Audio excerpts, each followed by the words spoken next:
जगद्गुरू रामानंदाचार्य नरेंद्राचार्यजी महाराज दक्षिणपीठ नाणीसधाम यांच्या भव्य पादुका दर्शन सोहळा शुक्रवारी खालापूर तालुक्यातील सासगाव येथील धाकटी पंढरी समोरील मैदानावर अत्यंत भक्तिमय वातावरणात पार पडला।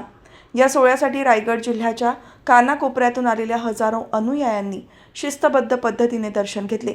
या सोहळ्याची सुरुवात सकाळी वसंतकुंज सासगाव ग्रामपंचायत ते सासगाव धाकटी पंढरी या मार्गावर काढण्यात आलेल्या भव्य शोभायात्रेने झाली। विविध कला पथकांचा सहभाग आणि गुरुदेवांच्या सिद्ध पादुकांच्या उपस्थितीने ही शोभायात्रा चैतन्यमय झाली। विशेष म्हणजे या शोभायात्रेत सहभागी झालेल्या भाविकांची सुमारे 1 किलोमीटर लांब रांग लागल्याचे पाहायला मिळाले। केवळ धार्मिक नव्हे तर सामाजिक बांधिलकी जपत या सोहळ्याचे औचित्य साधून जगद्गुरू नरेंद्राचार्यजी महाराज यांच्या प्रेरणेने शैक्षणिक उपक्रम राबवण्यात आला।